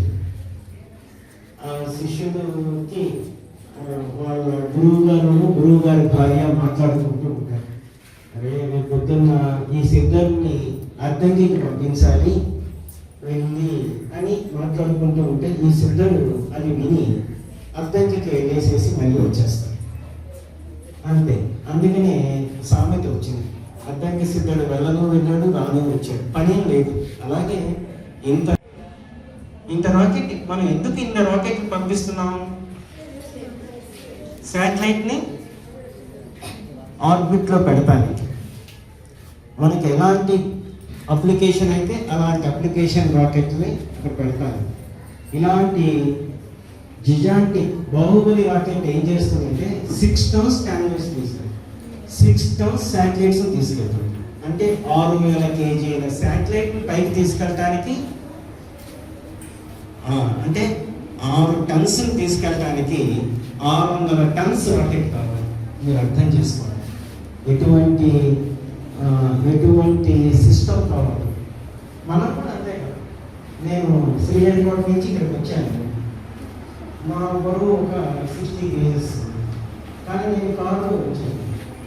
కారు బరువు ఎలుగు మీద వస్తే ఎంతసేపు అంటే ఎలుగుని, లేకపోతే ఏలుగు మీద రాను అంటే నేను ఏలుగు మీద వస్తే ఎంతసేపు వచ్చాను. నేను ఎంత వచ్చింది, ఒక సైకిల్ వేసుకు వస్తే ఒక బుల్లెట్ వేసి ప్రకారం ఈ యొక్క వెహికల్స్ కూడా డిజైన్ చేస్తాను. దాని ప్రకారం ఎంతెంత ప్రొపరెంట్స్ ఉన్నారో డిజైన్ చేస్తాం. ఈ విధంగా మనం పంపిస్తాం. దీన్ని ఏమని పిలుస్తాం? Internet communication satellites, meteorological satellites, climate features 2 భాగాలుగా అవుతుంది. దాంట్లో ఉండే ఇంధనం అంతా మండిపోతుంది, ఇంకేం ప్రాబ్లం లేదు. ఆ ఇంధనం పడితేనే ప్రాబ్లం. అదే కనుక శిశుపాల వధ అంటే హెడ్ అండ్ డిస్ట్రక్షన్ అనేది హెడ్ అండ్ చేస్తాం. రాకెట్ వెళ్తే దాని యొక్క మెడకాయని కట్ చేసేస్తాం. అప్పుడు ఇది ఓపెన్ అయిపోతుంది, ఇంధనం అంతా కూడా బయటకు వచ్చేసేసి కాలిపోతుంది. కాబట్టి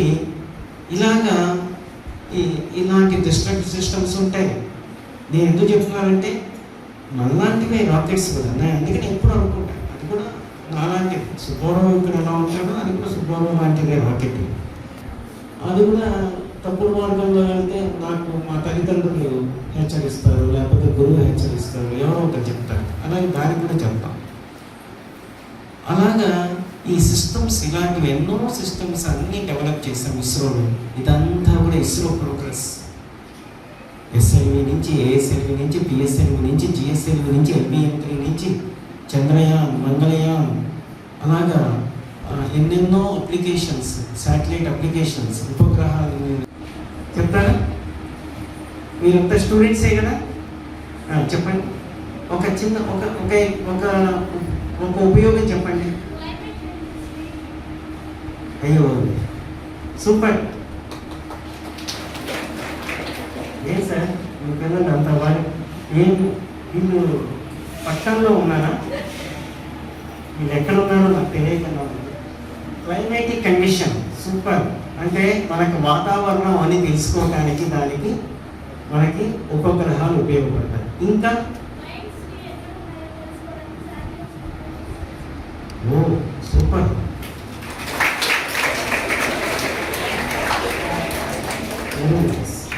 సరే సార్, నేను కిందకి వెళ్తాను, అమ్మాయిని వచ్చి చెప్తాను. నాకెందుకు నాకు కంట శోషం ఇదంతా ఎందుకు నాకెందుకు? ఓకే, ఇంకా అమ్మాయి మీరు తప్ప ఇంకా మీరకి చెప్పవలసింది ఏం లేదనుకుంటున్నాను. సో ఇలాగా ఈ 4 స్టేజెస్, ఒక స్టేజ్ ఎక్కడో పడుతుంది, ఇంకో స్టేజ్ ఇంకో చోట పడుతుంది, ఇంకో స్టేజ్ ఇంకో చోట, ఇంకో స్టేజ్ వెళ్ళి రాకెట్ శాటిలైట్ వెళ్ళి పైకి వెళ్ళిపోతుంది. ఈ పడిన స్టేజ్ని మళ్ళీ తెచ్చుకుని వాడుకోవచ్చా అని ఆలోచించాడు. చూసారా ఆలోచన అనేది ఎలా వస్తుందో దాన్ని రీయూజబుల్ లాంచ్ వెహికల్ RLV అంటారు. అది ఎక్కడ పడిందో తెలుసుకోవడానికి ఎట్లా దివ్య దృష్టితో తపస్సు చేసుకుని తెచ్చుకుంటామా? లేదు. మన రాడార్ ముందుకెళ్ళే గమనాన్నే చూస్తుంది, ఒకదాన్నే చూస్తుంది. కానీ పడినవన్నీ 4 పడ్డాయి. ముందుకెళ్ళిపోయింది శాటిలైట్. ఆ శాటిలైట్ గురించి తెలుస్తోంది. ఈ 4 ఏమైనాయి, అవి తెచ్చుకోవాలంటే ఏం చేయాలి?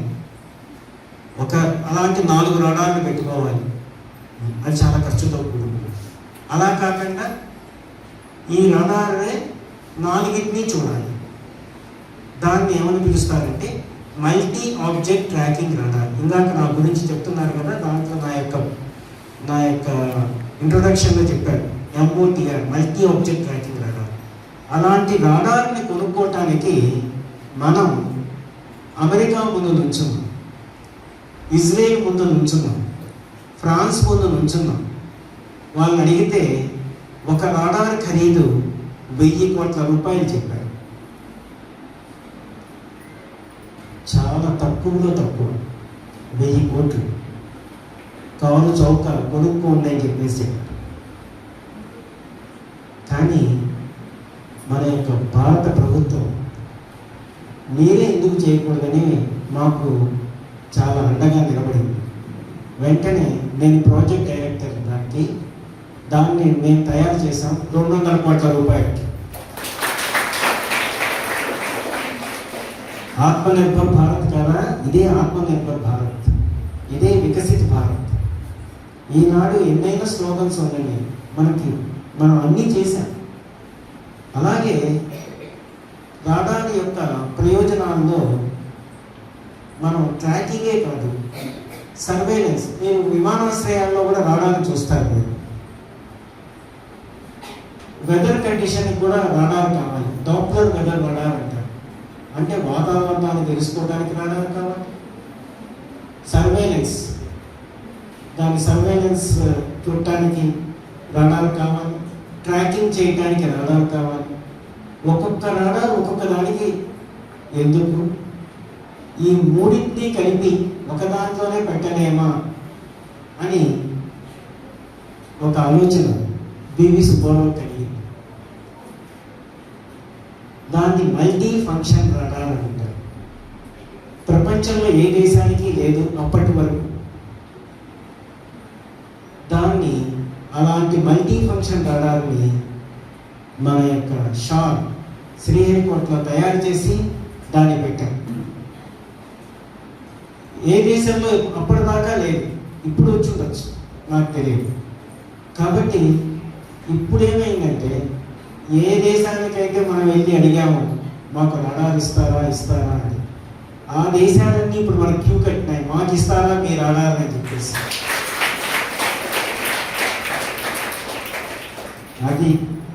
అది అలా ఉండాలి. మనం నేర్చుకోవాల్సింది ఏంటంటే మనం ఎప్పుడు దేనికి మనం కృతిపడిపోవాలి, పరాజయాల గురించి బాధపడకూడదు. అలాంటి పరాజయాలు నేను ఎన్నో పొందాను, ఎన్నో అవమానాలు కూడా పొందాను, ఎన్నో విధాలుగా చీత్కారాలు కానీ ఎన్నో సహించాను. ప్రాబ్లమే సహనం భగవంతుడు మనకి ఇచ్చాడు. అబ్దుల్ కలాం గారు కూడా నాకు ఎన్నో సహనం నేర్పించారు. అయినా సరే నిరుత్సాహపడకుండా ముందుకెళ్ళాం, సక్సెస్ అయ్యాం. కాబట్టి మీరు కూడా అసలు ఎంతోమంది ఎన్నో విధాలుగా మనని విమర్శలు చేస్తూనే ఉంటారు, వాటి గురించి పట్టించుకోండి. మీరు రైట్ అయి ఉంటారు, అలానే అహంభావం ఉండకూడదు. ఈనాటికి మేము ఎన్ని చేసినా కూడా అదంతా మా ప్రతిభే కాదు. నేనైతే వేరే విధంగా మాట్లాడతాను, భగవంతుడు దయ అవన్నీ చెప్తుంటాను. అందరూ అవి చెప్పక్కర్లేదు. భగవంతుడు ఉన్నాడా లేదా అనేది అవన్నీ ప్రశ్న. వాటన్నింటికన్నా మనం ఎదుటివారిని మనం ఎప్పుడు కించపరచకుండా మానవతా విలువల్ని కాపాడుకుంటూ మన యొక్క మేధస్సుతో, కృత్రిమ మేధస్సు కాదు, ఆర్టిఫిషియల్ ఇంటెలిజెన్స్ అంటాం కదా, ఆర్టిఫిషియల్ ఇంటెలిజెన్స్, దానికన్నా గొప్పది హెచ్ఐ, హ్యూమన్ ఇంటెలిజెన్స్. మన ఇంటెలిజెన్స్ దానికన్నా గొప్ప ఆర్టిఫిషియల్ ఇంటెలిజెన్స్.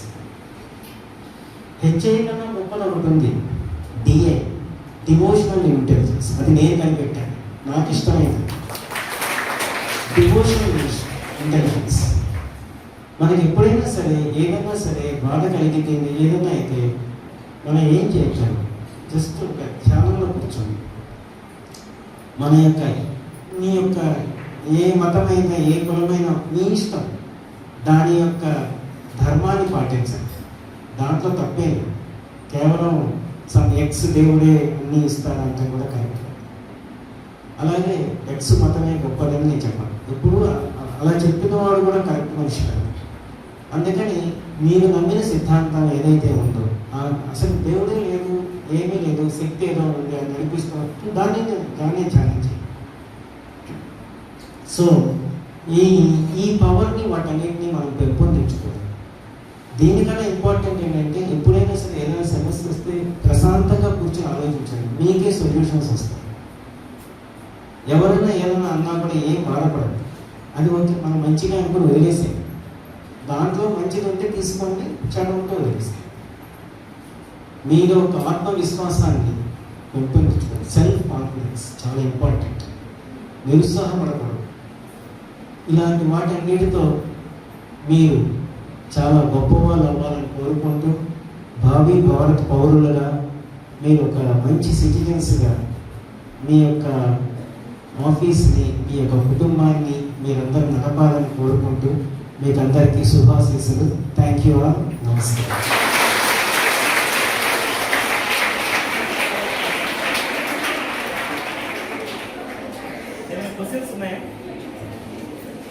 సామాన్యంగా మాకు అబ్దుల్ కలాం గారు 5 క్వశ్చన్స్ని అలౌ చేస్తారు. నాకు కూడా అదే, ఏదైనా క్వశ్చన్స్ ఉంటే అడగచ్చు. క్వశ్చన్స్ సామాన్యంగా ఏంటంటే పూర్తిగా అర్థమైనా కూడా క్వశ్చన్స్ అడగటానికి అవకాశం ఉంటుంది, అర్థం కాకపోయినా కూడా క్వశ్చన్స్ అడగలేకపోవచ్చు. సో మీరు ఎవరైనా అడుగుతారా? క్వశ్చన్స్ ఏమైనా ఉన్నాయి?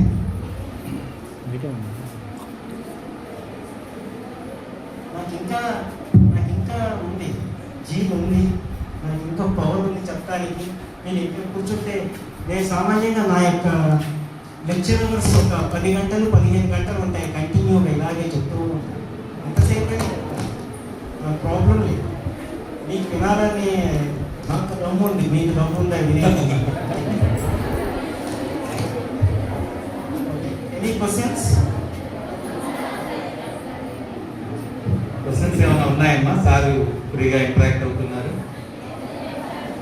ఏం లేదు సార్. నాది ఒక చిన్న ఇది, మనకు 104 శాటిలైట్స్ వదిలిన తర్వాత మేము ఎంబీఏ స్టూడెంట్స్తో కలిసి అక్కడ విజిట్ చేయడం జరిగింది. At that time I was MBA lecturer.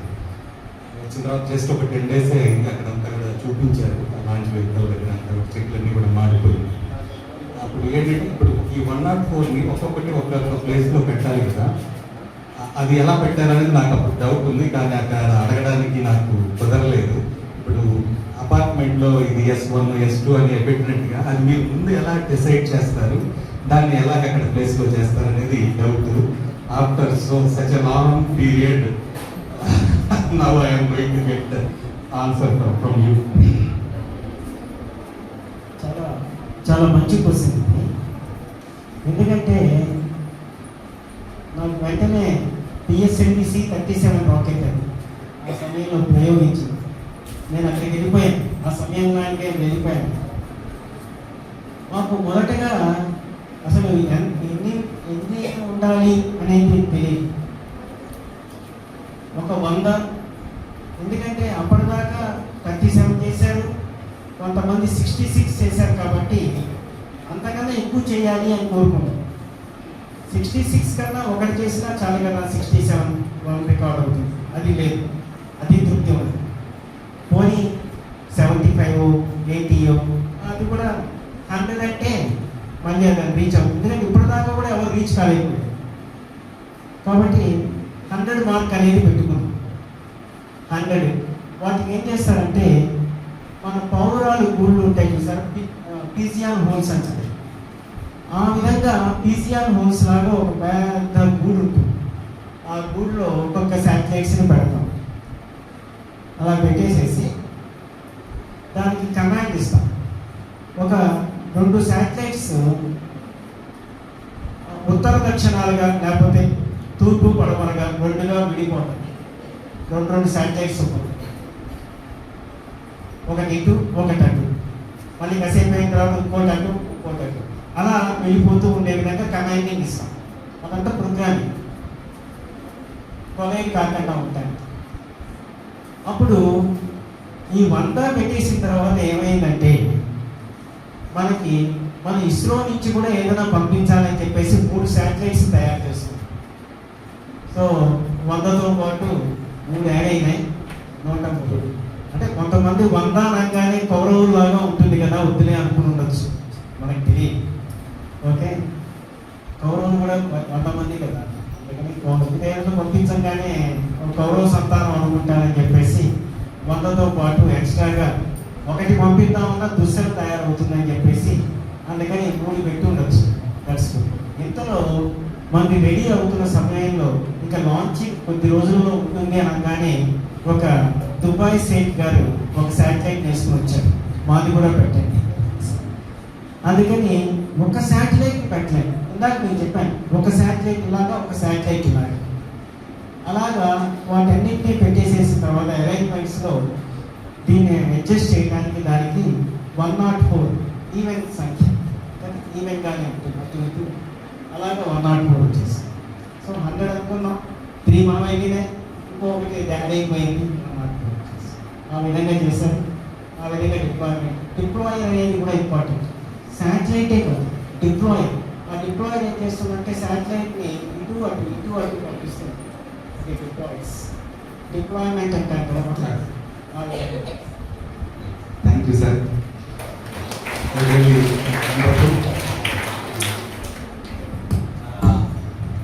5 years principal కెరీర్లో ఈరోజు నిజంగా మర్చిపోలేని రోజు. నేను మీతో మొదటిసారి నాకు 8 o'clock అపాయింట్మెంట్ ఇచ్చారు. ఆ రోజు 8 o'clockకి మీతో కాల్ చేయగానే with lot of love and affection you interacted with me and then you also guided so many things. ఫ్యూచర్లో మళ్ళీ మీరు విజిట్ చేయాలి, మనం అనుకున్నట్టుగా త్రూ ఏఐసిటీ కూడా కొన్ని ప్రోగ్రామ్స్ కండక్ట్ చేయాలని సభాముఖంగా మిమ్మల్ని అభ్యర్థిస్తున్నాను. అదేవిధంగా ఇంకా అభ్యర్థన, ఇప్పుడు థియరిటికల్గా మీకు చెప్పారు, ఒకసారి మేమంతా కలిసి కూడా అక్కడ విజిట్ చేయడానికి ఒక పర్మిషన్ కూడా మీ ద్వారా మాకు అందజేస్తే మేము కూడా షార్ని మళ్ళీ ఒకసారి విజిట్ చేస్తాం. On behalf of entire DRW family I'm requesting. Now I request Vidyasagar Garu to please take today's chief guest. అలాగే మనమే వాటికి సొల్యూషన్ చూసుకోగలమని భగవంతుడు మనకు నిర్దేశించారని అందరికీ గురువు గారు, మీకు ఒక్కరికే కాదు భారతదేశానికే గురువు అయినటువంటి అబ్దుల్ కలాం గారు చెప్పారన్నారు. Really those are wonderful and inspiring words. Thank you very much. I request Gayatri గారు please vote out.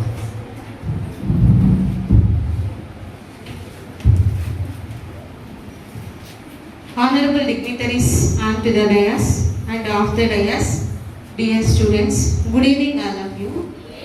It's my privilege to deliver the vote of thanks on the special occasion of National Science Day, a day that celebrates the spirit of scientific curiosity and innovation. At first, from the bottom of my heart, I thank our Honorable Secretary and Correspondent Dr. K. Mehermani Garu for her support and encouragement. I cordially thank to our Honorable Treasurer E.R.Y. Vidyasagar Garu for the financial support and also for spending his valuable time in the occasion. My profound thanks to our distinguished chief guest Dr. B.V. Subbarao Garu, Scientist G, for taking time from his busy schedule to inspire us with these valuable thoughts. Your words have truly motivated us to think scientifically and work towards innovation, sir. Thank you very much, sir. My sincere thanks to our principal, Sri A.E.P. Hanumantrao Garu, for inviting good resource person as a chief guest and also for his support in organizing this event. My heartfelt thanks to Organizing Committee, Srimati V. Sucharita, Srimati G. Prasanti, Srimati P. Subratnama, Srimati V. Radha, Srimati J. Ramana Kumari and C.H. Kavita for their support. A big thanks to all the students who participated with great enthusiasm in prayer song and in preparing bouquet and in presenting that special Rangoli in today's event.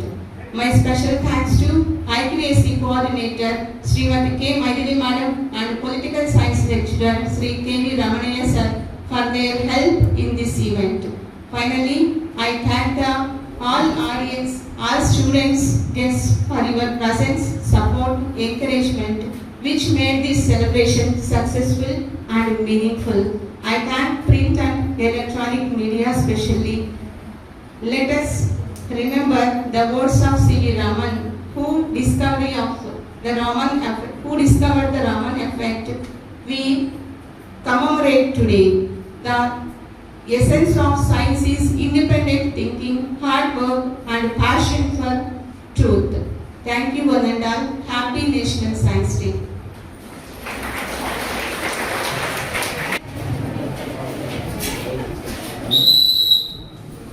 Attention, please. जनगण मन अधिनायक जय हे भारत भाग्य विधाता पंजाब सिंधु गुजरात मराठा द्राविड उत्कल बंगा विंध्य हिमाचल यमुना गंगा उच्चल जलधि तरंगा तव शुभ नामे जागे तव शुभाशिष मागे गाहे तव जय गाथा जनगण मंगलदायक जय हे भारत भाग्य विधाता जय हे जय हे जय हे जय जय जय जय हे